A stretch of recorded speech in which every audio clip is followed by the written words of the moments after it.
Scandale, secret de famille, voici les incroyables destins des fils et filles de stars. Et tout de suite, nous vous racontons le parcours d'Ophélie Winter. Son père lui a donné son nom de famille, sa mère lui a donné sa beauté, mais c'est le public qui lui a donné le succès avec Dieu m'a donné. C'est bien. Voici l'histoire d'Ophélie Winter. Ophélie Winter. 1970, Oh Lady Mary cartonne dans les hit parades. La chanson se vend à plus de 2 millions d'exemplaires en France et près de 24 millions dans le monde. Son interprète s'appelle David Alexandre Winter. Vous l'avez peut-être oublié. En revanche, vous connaissez sûrement sa fille, Ophélie Winter. Dans les années 90, Ophélie était partout. Chanteuse, animatrice télé, mannequin, comédienne. Pourtant, vous allez découvrir que rien n'a été facile pour Ophélie.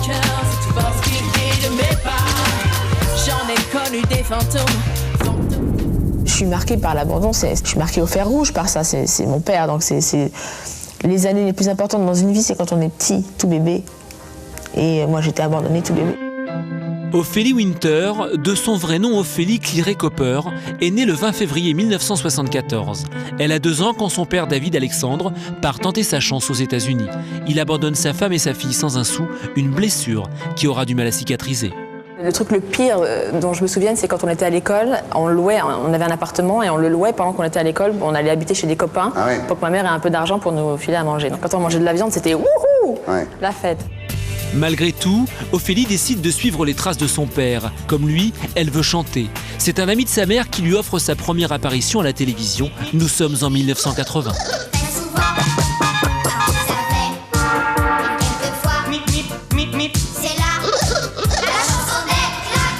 La chanson des klaxons ne rentre pas dans l'histoire, mais l'expérience donne des idées à sa mère. En 1987, nouvel échec avec Poil de carotte, mais cela ne décourage pas Ophélie Winter, bien au contraire. Tous mes copains à l'école se foutaient de moi et tout, donc je lui ai dit là c'est bon, j'ai dit à tous mes potes, vous verrez quand je serai grande, ça m'a mis la rage. J'ai dit quand je serai grande, je ferai un disque et ça marchera. Et c'est justement cette rage qui lui permet d'avancer. Sans un sou en poche, Ophélie enchaîne les petits boulots, babysitter, gogo danseuse ou mannequin. Elle a 18 ans, ses rêves de gloire s'éloignent, mais la chance va lui sourire.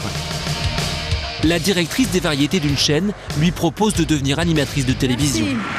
Pour remettre maintenant le prix de l'album international de l'année, j'appelle un Québécois. On a un public d'enfer! Forte de cette nouvelle notoriété, la chanteuse relance sa carrière. Et cette fois-ci, ça marche. Dieu m'a donné la foi, son premier single, se vend à plus de 500 000 exemplaires.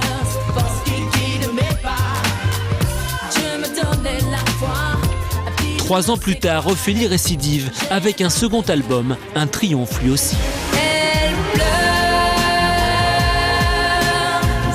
Entre-temps, son père réapparaît dans la presse. Ophélie Winter l'ignore, d'autant qu'à l'époque, elle fait ses débuts au cinéma face à Bernard Tapie dans un film de Claude Lelouch.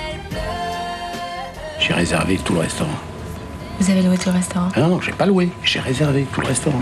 Ce matin, ma secrétaire a appelé, et au nom de 25 clients bidons, elle a réservé toutes les tables. Voilà. Vous voyez bien que vous êtes dangereux. Pas dangereux, je voulais absolument être tout seul avec vous. Ok, personne n'est parfait. On a tous nos défauts, faut pas s'en cacher. Ok, on préfère s'isoler, ne pas s'en parler. Mais au début des années 2000, les nuages s'accumulent. Sa carrière cinématographique patine. En pleine promotion de son 3e album, Ophélie perd l'un de ses proches. C'est le début d'une période délicate. Désormais, si on parle de la chanteuse, c'est dans la presse à scandale. On s'inquiète même pour sa santé. C'est sur un plateau de télévision que l'on découvre 2 ans plus tard la vérité. Ophélie était malade.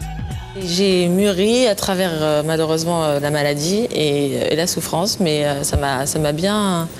Ouais, j'ai pas mal changé. Ophélie Winter enregistre actuellement son prochain album, le 4e. Et si la chanteuse n'a pas vendu autant de disques que son père, elle est devenue malgré tout plus célèbre que lui.